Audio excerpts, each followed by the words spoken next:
Good morning. This video will serve as today's lecture for the remainder of our chapter on the evolution of the modern state. So let's get back into it. Now keep in mind the Roman Empire was at its peak here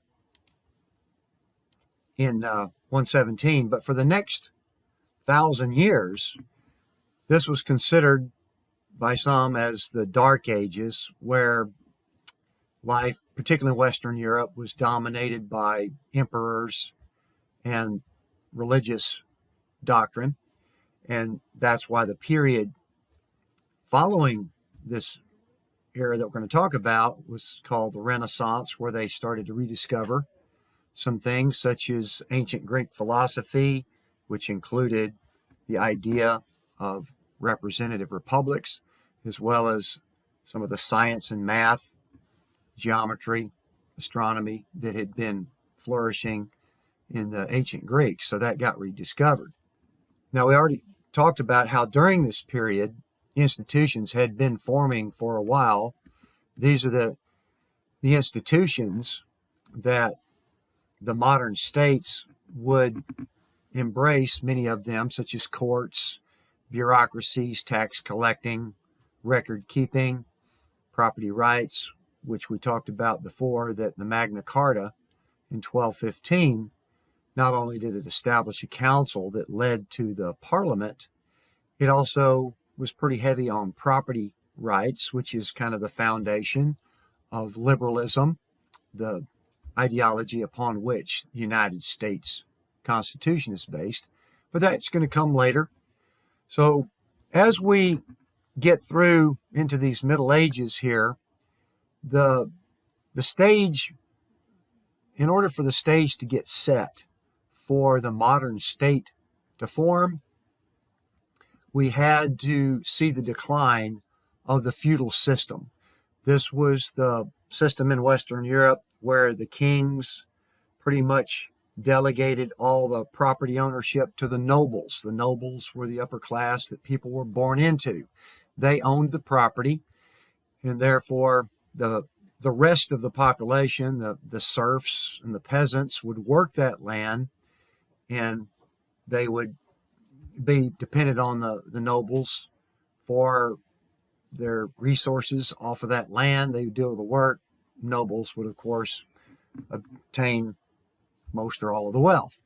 So that has to decline first. So the dismantling in general of the feudal system will set the stage for our modern state system.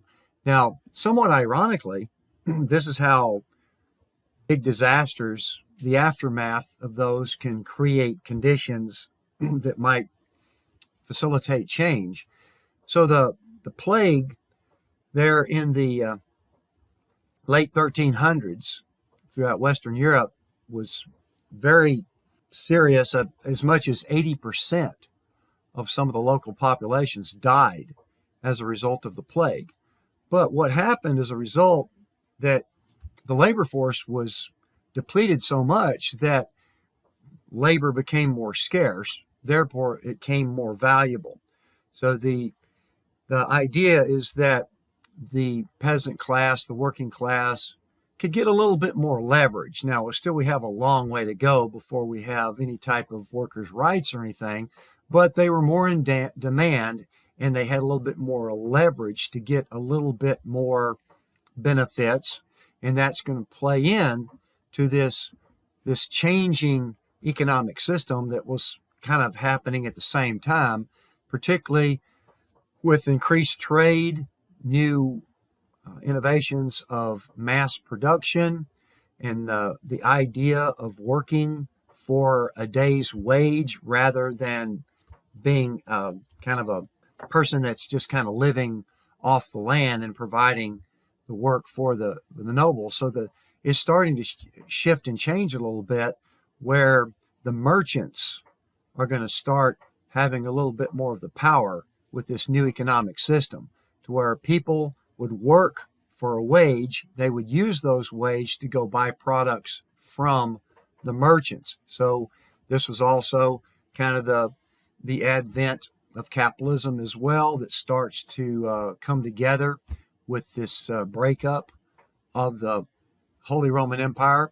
New types of defense technology were also coming about as well. In particular, things like gunpowder and cannons. This kind of defense technology was more conducive for defending a more defined territory. Because prior to this, you had these big, large, multi-expansive empires where they would have to send cavalries out to the far reaches, and it was not very conducive for defending. So, as we're going to see, when these regions break up along those ethnic lines that we talked about, it's going to be a little bit more efficient for them to protect and take care of and get organized. So all this is happening around the same time as the feudal system starts to break up. We start to see a new economic system coming in. A merchant class, therefore, starts to supersede the nobles. The kings actually become a little bit more beholden to the merchants than they do the landowners, because the merchants have the power to get benefits from the king in return for paying taxes. So it's kind of a trade-off type of thing. So as this all is happening, you start to shift to what we'll call territorially defined authorities. And this political fragmentation is along those ethnic lines that we talked about, where you've got the Brits, the Spanish, the Italians, the French, what was to become the Germans, the Danish, the Belgian. They were all going to be breaking up along those ethnic lines and forming their own territorially defined authorities. This is the where the beginnings of the modern state are forming. Now, have to talk about some other things we've touched on already as far as the breakup of the Holy Roman Empire. There was things, particularly in the 1300s, the Renaissance period, the rediscovery of ancient Greek philosophy that include the discovery of Aristotle's work that rebirthed those ideas of a representative republic, including Plato's work, even some science and math and astronomy findings that were really starting to get spread and new ideas. And so as these regions broke up, they became very competitive. And so getting this new information and these new ideas, they were kind of working against each other to become more powerful, and that led to this state system that still have a ways to go, but we're seeing the beginnings of it. The Protestant Reformation, this was kicked off by Martin Luther's protest, particularly against the sale of indulgences, which was a form of forgiveness. And Luther felt like that was inappropriate for the church to sell those to people in return for getting forgiveness. And but what it did, it inspired new ideas, new ideologies.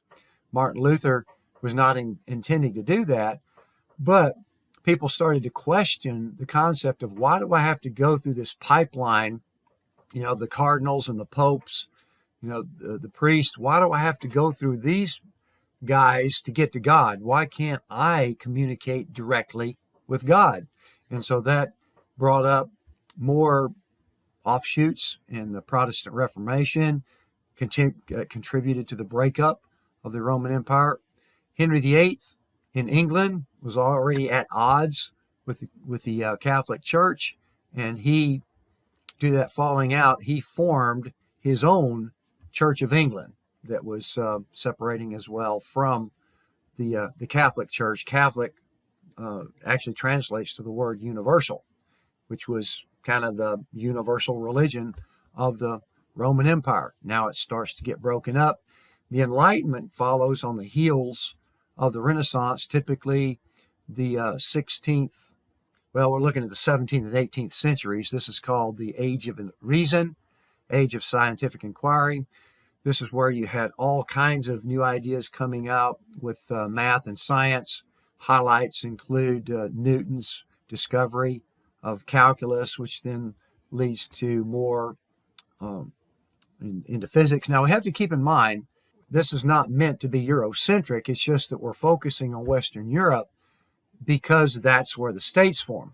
But there had been lots of stuff, lots of knowledge being gathered outside of this region, including math and algebra and physics, which then, as this region started to embrace more of this desire for scientific inquiry, they would reach out and borrow from those other regions as well. We might actually have another class where we're going to talk specifically about the advantages that the Western Europeans had that enabled this modern state system to flourish and then virtually just take over the rest of the world, essentially. So the looking in the aftermath of the decline of feudalism, we start to see the formation of the state. They're starting to break apart into those territorially defined authorities. There was a lot of political competition between these regions. The fact that there was a lot of conflict and wars, they had to get more strong, they had to get more powerful. The leaders of those regions, it's kind of similar to a protection racket. I'll protect you if you pay me taxes. This is, of course, part of the evolution of taxes as well. That's why I have a question mark here, because it's kind of a trade-off. The kings would say, yes, I will provide armies to protect you because now we got a good thing going with this commerce, this merchant system. You pay me for protection, essentially. And so that's part of that evolution process. Now, because of all these wars and all this competition in this region, these dozen or so states that were forming in Western Europe, they were also very hungry for resources. They were going out and exploring. We'll get into that a little bit more detail later when we start to talk about colonization and colonialism. That really started around the year 1500. We've got examples of when Spain came over to what is now Peru in South America, Cortez arriving into what is now Mexico.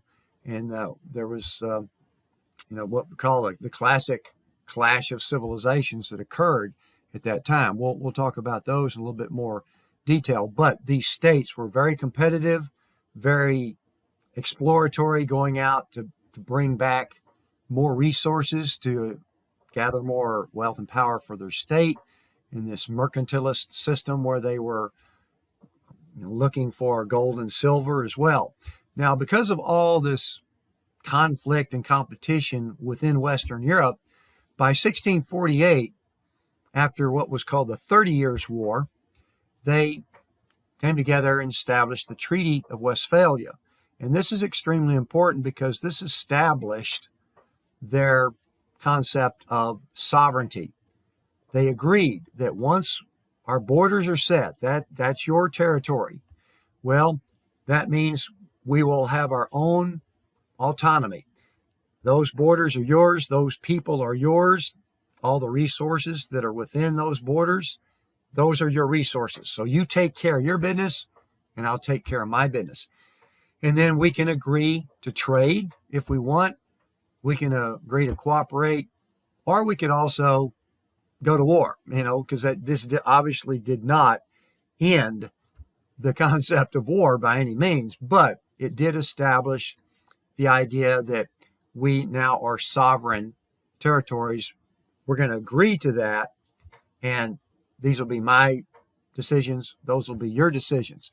So a very big landmark there. And also, political philosophy was taking over about that time as well, trying to describe the formation of this modern state. So what we now have is citizens within those borders. The loyalty starts to shift more from the clans, more from the family, more from the tribe, and it starts to shift towards the state authority. Very important transition here.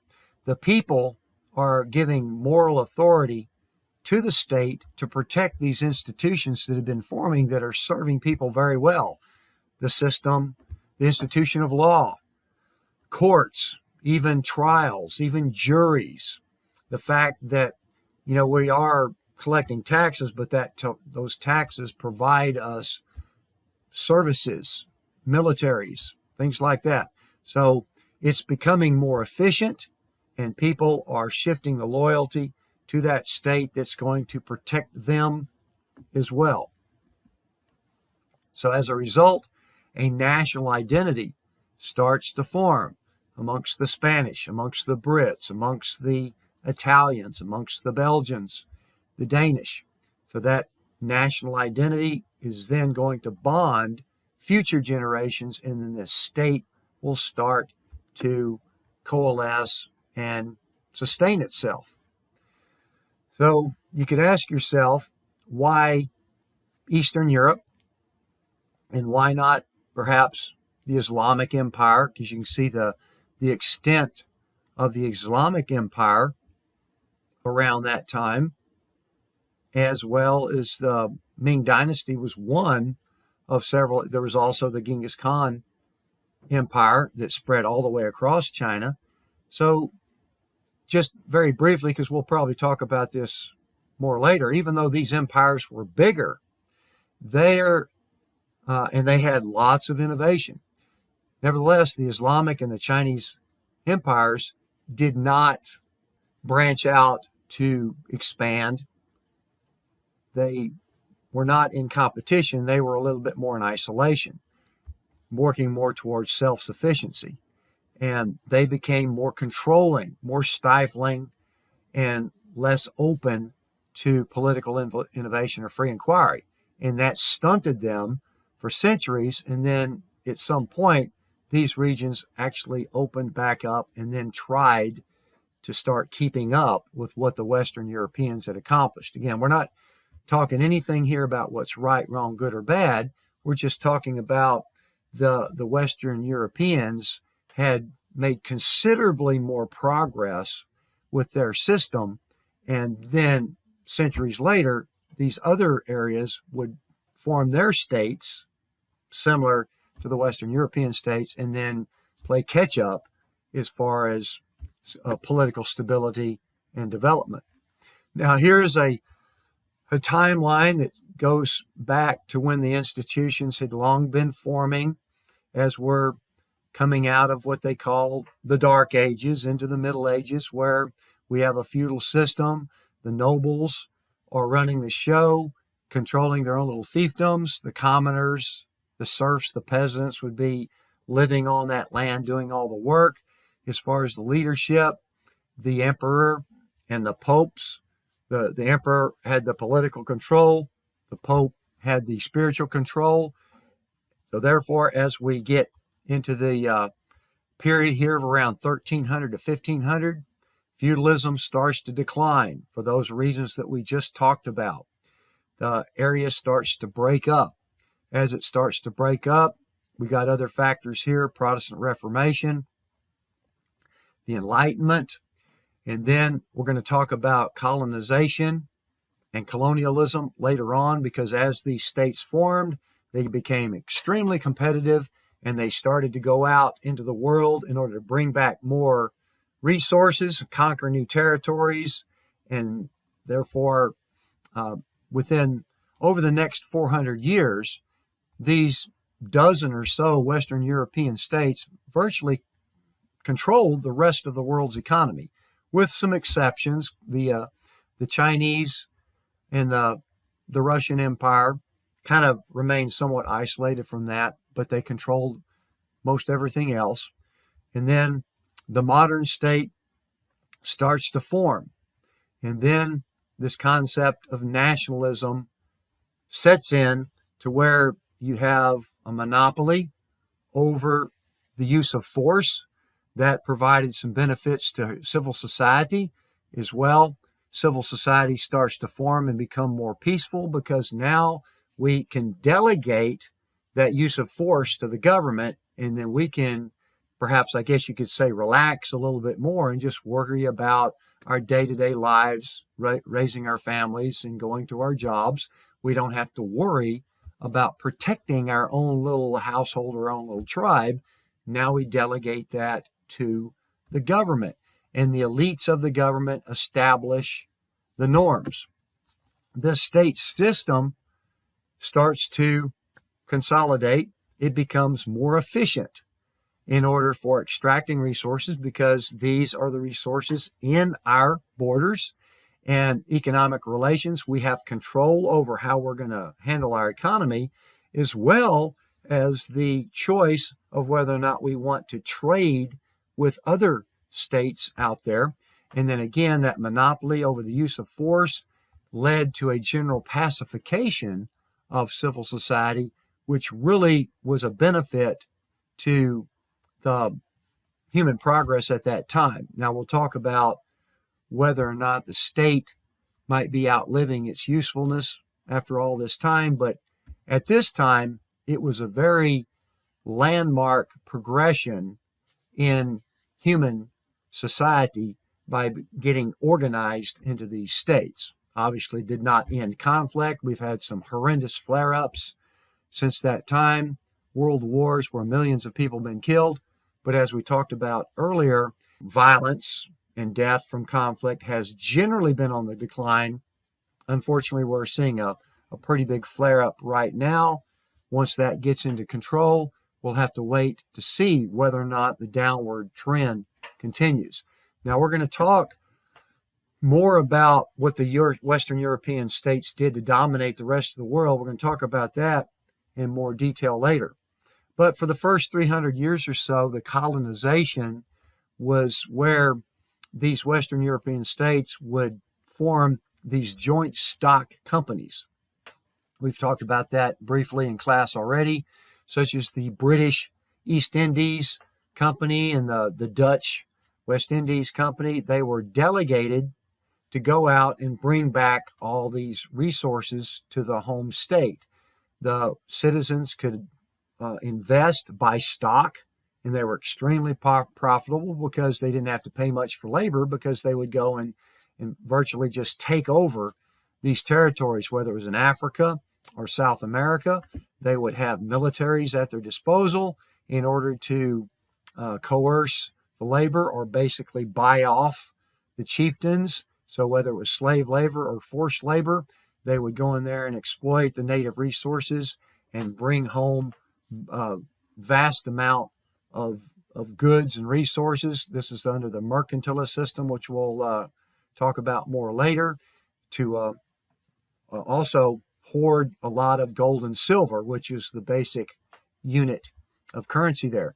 Now it shifts to colonialism around 1800, because the joint stock companies were becoming very bureaucratic and corrupt. So they wanted to kind of shift gears from there, and rather than delegate that exploitation to the joint stock companies, well, the European states would just take over the territory and gain political control, and these colonies would then become part of the empire, the British Empire, the French Empire, the Spanish Empire, and they would have royal governors coming from the home state to go and rule over those territories. Now, we'll talk about that in more detail later on. But by the early 20th century, about a dozen Western European states controlled almost 3/4 of the entire global economy. So that's how dominant they were when they formed this state system. Now, we have to keep in mind that they also created capitalism and democracy, which are still global benefits to this day. So we have to keep in mind, the pluses and the minuses of these things. Now, again, as I've already talked about, the state system starts to sustain itself. It sticks, becomes the norm to what we have today. It becomes more efficient for extracting resources, for economic relations within your region. You can dictate the rules of your economic relations, and then you can trade those resources if you choose. And again, that monopoly of the use of armed forces really got civil society out of the business of arming themselves and defending themselves, because they would then delegate that to the state, to the government, to protect us. Now, elite norms, again, those people that are designated to be in charge are those who work their way up into positions of power and decision making. They are kind of establishing the norms of civil society. And hopefully, with democratic systems and increased education, those elites would provide benefits to the rest of civil society. And this effectively delegitimized other forms of government. So therefore, this state system that we have today began to settle in. And the civil society, that's the people that make up that state, they become more active as far as their own social groups, religious groups, interest groups, hobby groups, interaction of people within that civil society make it more healthy, more vibrant, more robust, hopefully being protected by a stable government. And we're going to talk about democratization here more later on. So, civil society, it gives government authority, accepts the government's authority to act on its behalf. Now, again, this varies from state to state. What we've seen is the democratic system seems to be the most effective form of that, but civil society is also given the freedom to establish its own groups, religious organizations, hobby groups, political movements, professional associations, that's trade groups, interest groups. They are partially independent of the state, but we have this balance. This is very important in a democratic political culture, that you have this balance with the state as well as tensions with the state. So it's it's hard to measure. The civil society accepts or perhaps even puts people into positions of power, so they have to support them in some way and trust them in some way. But at the same time, there's a healthy skepticism of those people in power, because we don't want them to get corrupt and we don't want them to get too powerful. So it's a very delicate trade-off. We may be even losing some of that balance, even in a country like the United States. We have to have that interdependence between civil society and government in order to maintain that healthy functioning of democracy. That's why we're going to be talking more detail about democracy here very shortly. Now, here's the question. Even though the development of that modern state system was a major landmark as far as taking us to the next level of human development, you could argue that now, after all this time, 500 years more later, is it outliving its usefulness? Are we ready? Now, of course, this is going to have to come with development of more democratic institutions and more education. Both of those may be in decline. So I definitely don't see this anytime in the foreseeable future, but we could be ready to evolve to the next level of human development. Long way away from that, but we still can look at what are some of the challenges to the state system. It still remains anarchic, which means there's no global government. Therefore, conflict is going to still prevail. Competition is still the norm. Inequality could actually be getting worse. And because the system is anarchic with no global government, as what we talked about with the realist perspective, you have your states with their own self-interest pretty much motivated to maximize their own benefits. Because we have no global governance, resolution of conflict remains difficult. States have to agree to get together to cooperate, coexist, make agreements. And with the current trend now against international cooperation, this is going to get even more difficult. We actually seem to be retracting away, particularly in the United States, pulling away from international engagement, which is exactly the opposite of what we've been evolving over the last couple of centuries in order to try to create more international institutions that would make resolution a little easier, spread democratic norms, things like that. We may be going in the opposite direction. Authoritarian states continue to abuse their own citizens. That's why democracies have been preferred, because it gives people more rights and more protections, for more freedoms, more guarantees. And we are actually retracting from democracy around the world. So authoritarian states could get more common. That's a challenge to this state system if they are becoming more autocratic.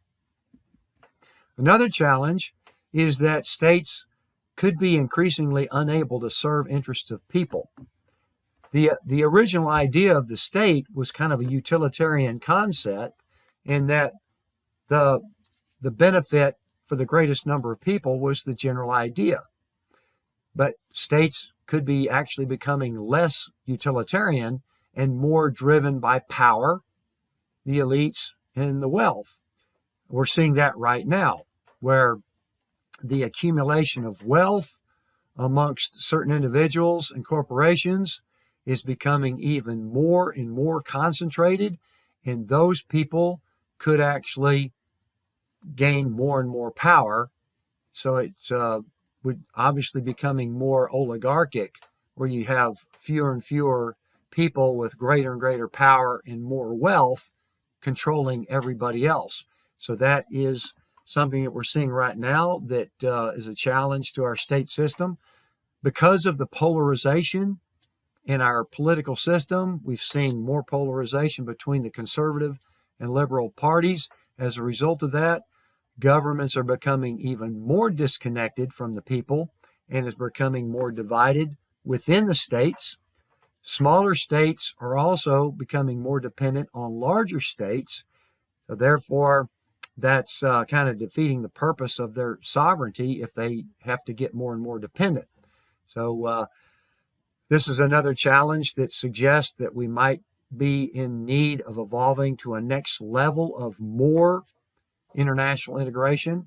The facts seem to show, however, that we're actually going in the opposite direction of that.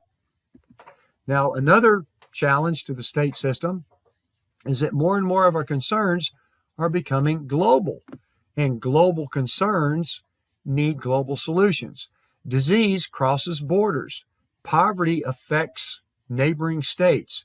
The environment, particularly things such as climate change, global warming, that's a global issue that we need to come together as a world to try to address these issues.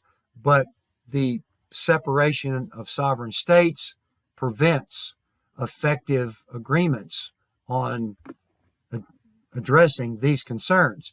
The economic interdependence, that is particularly with the increase of global capitalism, economic interdependence is likely to increase. And that could be kind of at odds with sovereignty. But if we are pulling back away from that into a more isolationist type of situation, then trade, investment, and foreign aid will be less effective in bringing states together. And we are kind of seeing that right now, where we're pulling back away. We're raising tariffs, which is potentially going to disrupt some of this economic independence. We're also cutting foreign aid, so that's also going to affect that as well. So we're actually could be hardening those sovereign borders, which is going to increase these problems rather than kind of bringing states together to try to address these global concerns. The move backwards away from international organizations is quite obvious now. These the delegation to international organizations in order to try to address some of these issues, such as peace, in environment, human rights, that is at stake with these international organizations. Another challenge to the state system is this concept of nation states, which we've touched on. This is where the ethnic identities would like to split off into their own states. And that is the biggest source of conflict in the world today. State boundaries do not coincide with these culturally homogenous populations. When we get into the conflict chapter, we're going to talk about this a lot more in detail, because we've got lots of examples out there in the world where these ethnic identity groups cannot coexist with another group, even within their own state, and they would like to just break apart into their own country. There have been some examples of that, but it has not solved the problem. They are still at conflict. The thing that typically solves that problem is a more democratic political culture where people learn how to coexist and create systems where they are sharing representation, sharing power.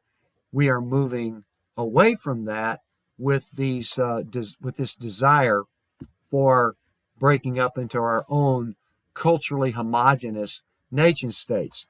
The more that we pull towards nationalism, isolationism, that feeds the right to have a state that matches our culture, matches our ethnicity. That's kind of a natural human tendency to want to do that. But as we see right now, it's increasing conflict around the world. So there's a difference between self-determination, which was a big buzzword, particularly in the American independence. We wanted to separate ourselves from the British in order to have our own country.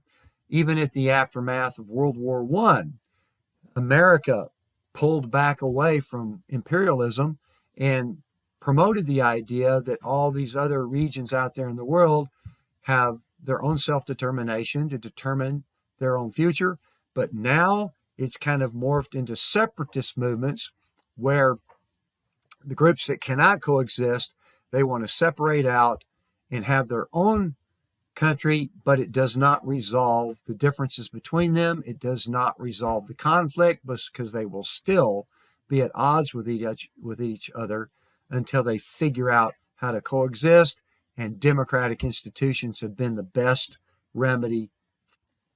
Okay, so that wraps up our chapter on the evolution of the modern state. After you've watched this video all the way through, I'll post a discussion forum, and you will respond to that discussion forum before 9 p.m. this evening, and that will account for our class today.